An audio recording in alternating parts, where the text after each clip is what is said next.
6. The substance of the universe is obedient and compliant, and the reason which governs it has in itself no cause for doing evil, for it has no malice, nor does it do evil to anything, nor is anything harmed by it. But all things are made and perfected according to this reason.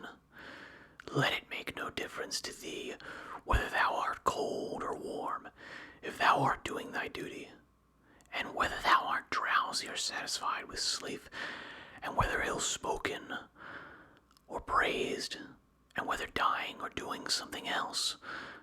For it is one of the acts of life, this act by which we die. It is sufficient then in this act also to do well what we have in hand. Look within. Let neither the peculiar quality of anything nor its value escape thee. All existing things soon change, and they will either be reduced to vapor, if indeed all substance is one, or they will be dispersed. The reason which governs knows what its own disposition is, and what it does, and on what material it works. The best way of avenging thyself is not to become like the wrongdoer. Take pleasure in one thing, and rest in it, in passing from one social act to another, thinking of God. The ruling principle is that which rouses and turns itself, and while it makes itself such as it is and such as it wills to be, it also makes everything which happens appear to itself to be such as it wills. In conformity to the nature of the universe, every single thing is accomplished. For certainty, it is not in conformity to any other nature that each thing is accomplished, either a nature which externally comprehends this, or a nature which is comprehended within this nature, or a nature external and independent of this. The universe is either a confusion, and a mutual involution of things, and a dispersion, or it is unity, and order, and providence. If then it is the former, why do I desire to tarry in a fortuitous combination of things in such a disorder? And why do I care about anything else than how I shall at last become earth? And why am I disturbed? For the dispersion of my elements will happen whatever I do. But if the other supposition is true, I venerate, and I am firm, and I trust in him who governs. When thou hast been compelled by circumstances to be disturbed in a manner, quickly return to thyself, and do not continue out of tune longer than the compulsion lasts, for thou wilt have more mastery over the harmony by continually recurring to it. If thou hadst a stepmother and a mother at the same time, thou wouldst be dutiful to thy stepmother, but still thou wouldst constantly return to thy mother. Let the court and philosophy now be to thy stepmother and mother. Return to philosophy frequently, and repose in her, through whom what thou meetest with in the court appears to thee tolerable, and thou appearest tolerable in the court. When we have meat before us, and such edibles, we receive the impression that this is the dead body of a fish, and this is the dead body of a bird or of a pig, and again, that this Falernian is only a little grape juice, and this purple robe some sheep's wool dyed with the blood of a shellfish. Such then are these impressions, and they reach the things themselves and penetrate them, and so we see what kind of things they are.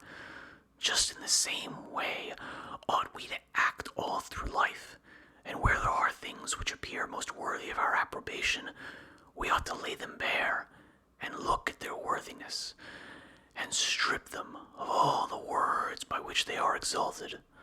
For outward show is a wonderful perverter of the reason, and when thou art most sure that thou art employed about things worth thy pains, it is then that it cheats thee most. Consider then what Crates said of Xenocrates himself. Most of the things which the multitude admire are referred to objects of the most general kind. Those which are held together by cohesion or natural organization, such as stones, wood, fig trees, vines, olives. But those which are admired by men who are a little more reasonable are referred to the things which are held together by a living principle, such as flocks and herds. Those which are admired by men who are still more instructed are the things which are held together by a rational soul. Not, however, a universal soul, but rational so far as it is a soul skilled in some art, or expert in some other way, or simply rational so far as it possesses a number of slaves. But he who values rational soul, a soul universal and fitted for political life, regards nothing else except this, and above all things he keeps his soul in a condition and in an activity conformable to reason and social life, and he cooperates to this end with those who are of the same kind as himself. Some things are hurrying into existence, and others are hurrying out of it, and of that which is coming into existence part is already extinguished. Motions and changes are continually renewing the world, just as the uninterrupted course of time is always renewing the infinite duration of ages. In this flowing stream, then, on which there is no abiding, what is there of the things which hurry by and which a man would set a high price? It would be just as if a man should fall in love with one of the sparrows which fly by, but has already passed out of sight. Something of this kind is the very life of every man, like the exhalation of the blood and the respiration of the air. For such as it is to have once drawn in the air, and to have given it back, which we do every moment, just the same is it with the whole respiratory power, which thou didst receive at thy birth yesterday and the day before, to give it back to the element from which thou didst first draw it. Neither is transportation, as in plants, a thing to be valued, nor respiration, as in domesticated animals and wild beasts, nor the receiving of impressions by the appearance of things, nor being moved by desires, as puppets by strings, nor assembling in herds, nor being nourished by food, for this is just the act of separating and parting with the useless part of our food. What then is worth being valued? To be received with the clapping of hands? No. Neither must we value the clapping of tongues, for the praise which comes from the many is a clapping of tongues. Suppose then that thou hast given up this worthless thing called fame. What remains that is worth valuing? This, in my opinion, to move thyself and to restrain thyself in conformity to thy proper constitution, to which end both all employments and arts lead. For every art aims at this, that the thing which has been made should be adapted to the work for which it has been made, and both the vine planter who looks after the vine, and the horse breaker, and he who trains the dog, seeks this end. But the education and the teaching of youth aim at something. In this, then, is the value of the education and the teaching. And if this is well, thou wilt not seek anything else. Wilt thou not cease to value many other things too? Then thou wilt be neither free nor sufficient for thy own happiness, nor without passion. For of necessity thou must be envious, jealous, and suspicious of those who can take away those things, and plot against those who have that which is valued by thee. Of necessity, a man must be altogether in a state of perturbation who wants any of these things, and besides he must often find fault with the gods. But to reverence and honor thy own mind will make thee content with thyself, and in harmony with society, and in agreement with the gods, that is, praising all that they give and have ordered. Above, below, all around are the movements of the elements, but the motion of virtue is in none of these.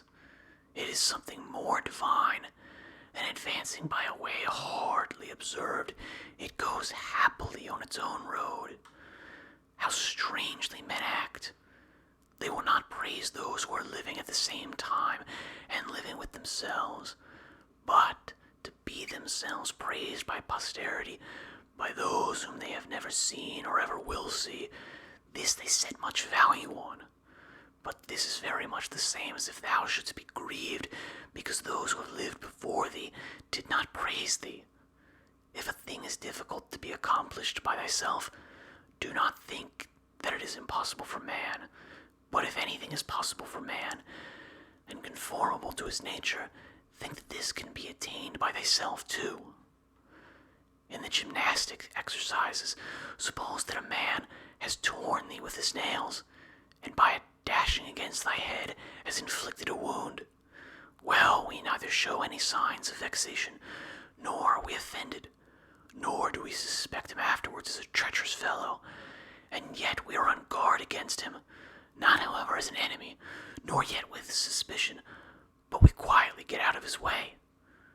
Something like this let thy behavior be in all other parts of the life. Let us overlook many things in those who are like antagonists in the gymnasium, for it is in our power, as I said, to get out of the way and to have no suspicion nor hatred.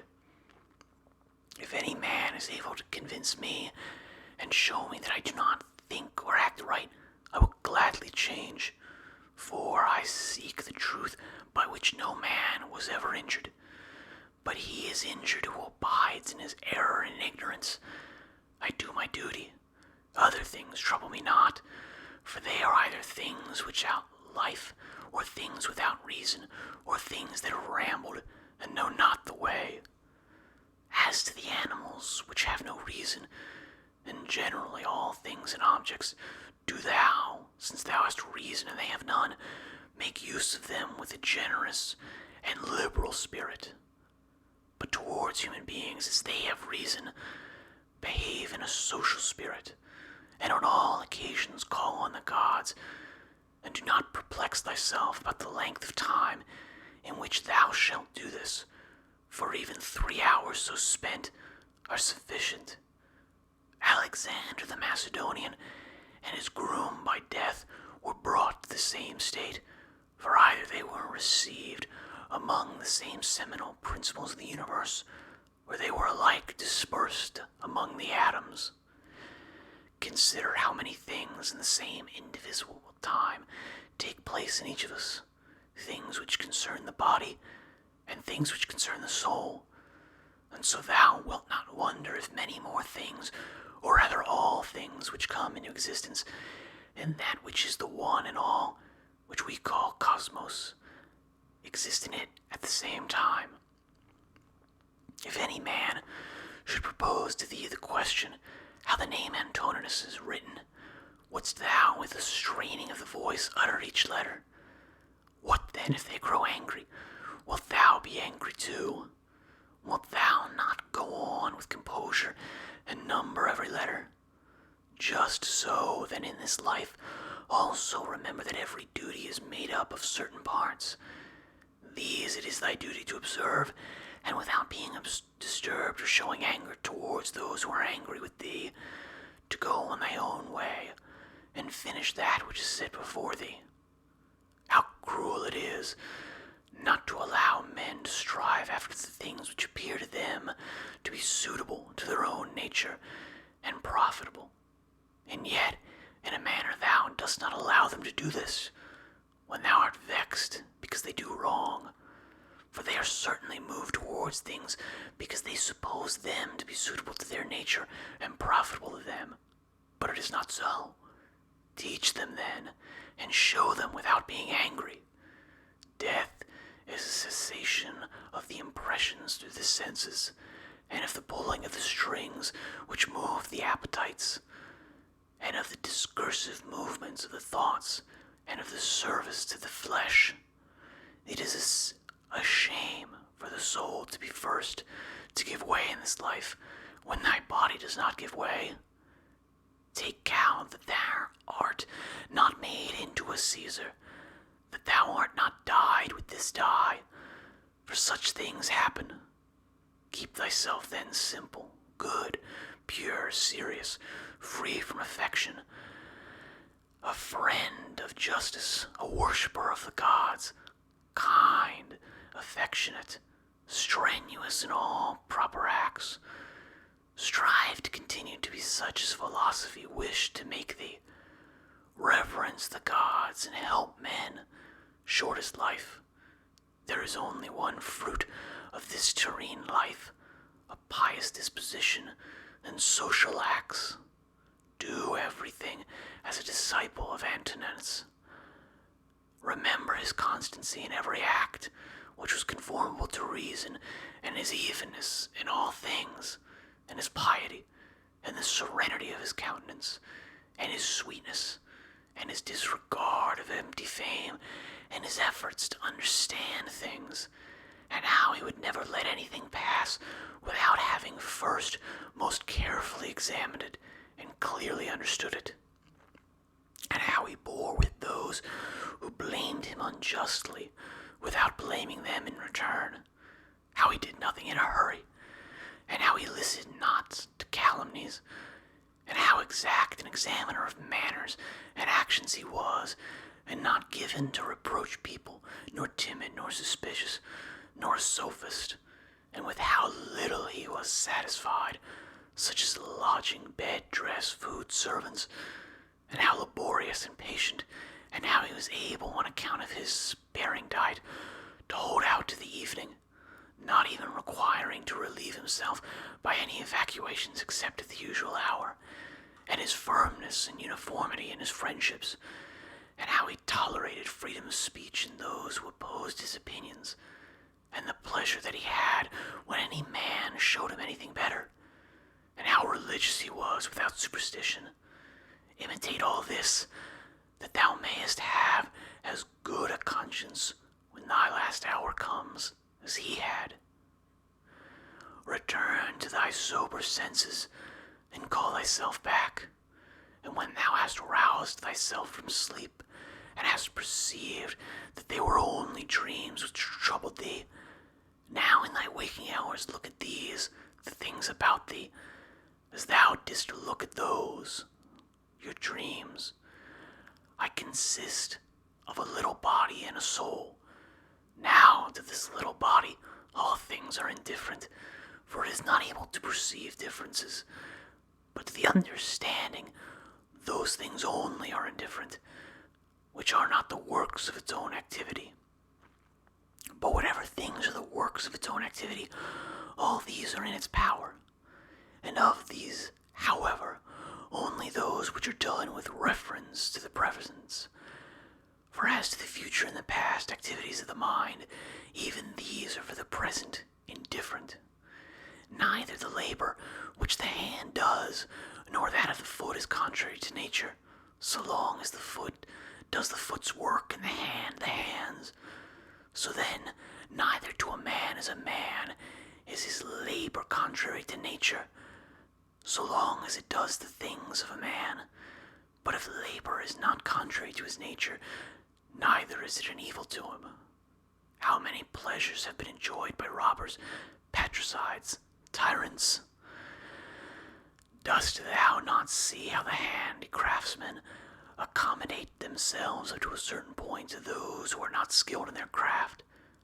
Nevertheless, they cling to the reason, the principles of their art, and do not endure to depart from it. Is it not strange that the architect and the physician shall have more respect to the reason and the principles of their own arts than man to his own reason, which is common to him and the gods? Asia, Europe are corners of the universe, all the sea a drop in the universe, Athos a little clod of the universe, all the present time is a point in eternity. All things are little, changeable, perishable. All things come from thence, from that universal ruling power, either directly proceeding or by way of sequence. And accordingly the lion's gaping jaws, and that which is poisonous, and every harmful thing, as a thorn, as mud, are after products of the grand and beautiful. Do not then imagine that they are of another kind from that which thou dost venerate, but form a just opinion of the source of all.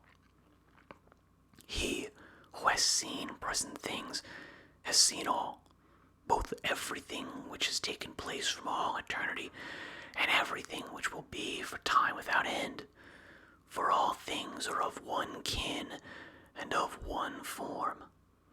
Frequently consider the connection of all things in the universe and their relation to one another, for in a manner all things are implicated with one another, and all in this way are friendly to one another, for one thing comes in order after another, and this is by virtue of the active movement and mutual conspiration and unity of the substance. Adapt thyself to the things which thy lot has been cast, and the men among whom thou hast received thy portion. Love them, but do it truly, sincerely. Every instrument, tool, vessel, if it does that for which it has been made, is well, and yet he who made it is not there.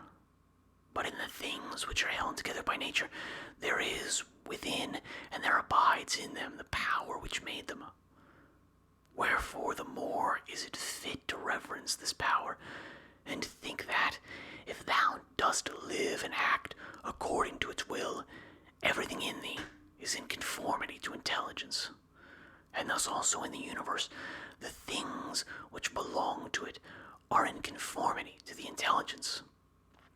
Whatever of things which are not within thy power thou shalt suppose to be good for thee or evil, it must of necessity be that, if such a bad thing befall thee, or the loss of such a good thing, thou wilt blame the gods, and hate men too, those who are the cause of the misfortune or the loss, or those who are suspected of being likely to be the cause. Indeed, we do much injustice, because we make a difference between these things, because we do not regard these things as indifferent. But if we judge only those things which are in our power to be good or bad, there remains no reason either for finding fault with God, or standing in a hostile attitude to man. We are all working together to one end, some with knowledge and design, and others without knowing what they do, as men also when they are asleep, of whom it is Heraclitus, I think, who says that they are laborers and cooperators in the things which take place in the universe. But men cooperate after different fashions, and even those cooperate abundantly, who find fault with what happens, and those who try to oppose it and to hinder it. For the universe had need even of men such as these. It remains then for thee to understand among what kind of workmen thou placest thyself, for he who rules all things will certainly make a right use of thee, and he will receive thee among some part of the cooperators, and of those whose labors conduce to one end. But be not thou such a part as the mean and ridiculous verse in the play, which Chrysippus speaks of. Does the sun undertake to do the work of the rain, or Asclepius the work of the fruit-bearer, the earth? And how is it with respect to each of the stars? Are they not different, and yet they work together to the same end? If the gods have determined about me and about the things which must happen to me, they have determined well. For it is not easy even to imagine a deity without forethought. And as to doing me harm, why should they have any desire towards that? For what advantage would result to them from this, or to the whole, which is the special object of their providence? But if they have not determined about me individually, they have certainly determined about the whole at least, and the things which happen by way of sequence in this general arrangement, I ought to accept with pleasure, and to be content with them. But if they determine about nothing, which it is wicked to believe, or if we do believe it, let us neither sacrifice nor pray nor swear by them, nor do anything else which we do as if the gods were present and lived with us. But if, however, the gods determine about none of these things which concern us, I am able to determine about myself, and I can inquire about that which is useful, and that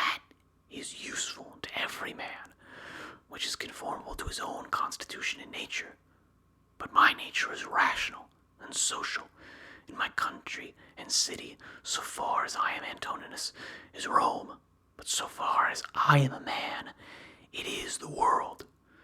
The things, then, which are useful to these cities are alone useful to me. Whatever happens to every man, this is for the interest of the universal. This might be sufficient. But further, thou wilt observe this also as a general truth, if thou dost observe that whatever is profitable to any man is profitable also to other men.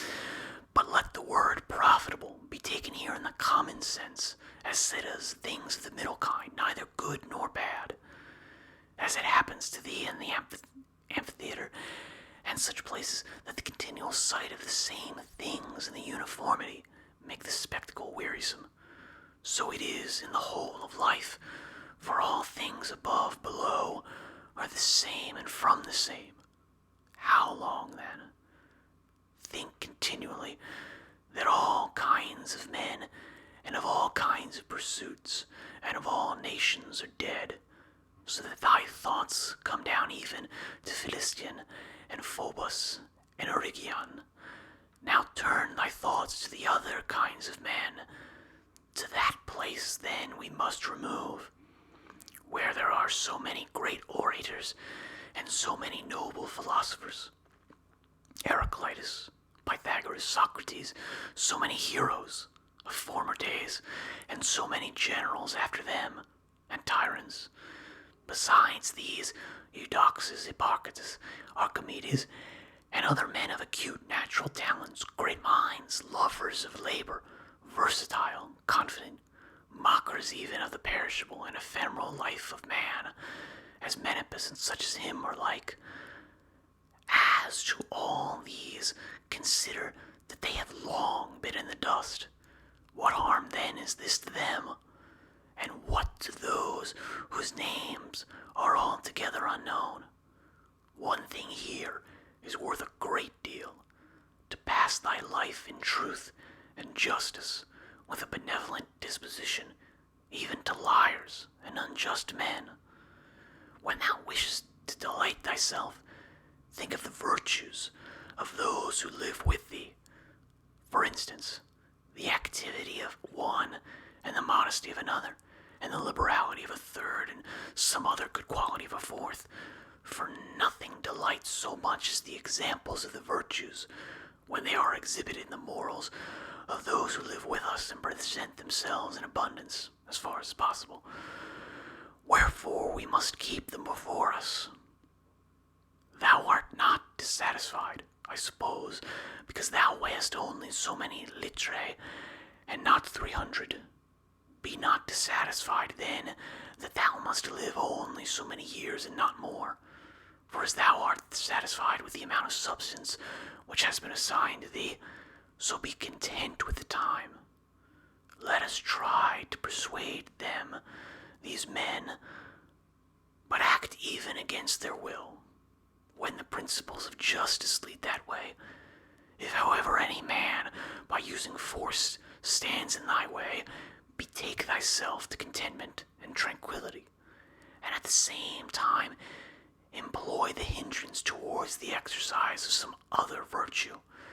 And remember that thy attempt was with a reservation, that thou did not desire to do such impossibilities, but then didst thou desire some effort such as this, but thou attainest thy object, if the thing to which thou wast moved are accomplished. He who loves fame considers another man's activity to be his own good, and he who loves pleasure his own sensations, but he who has understanding considers his own acts to be his own good.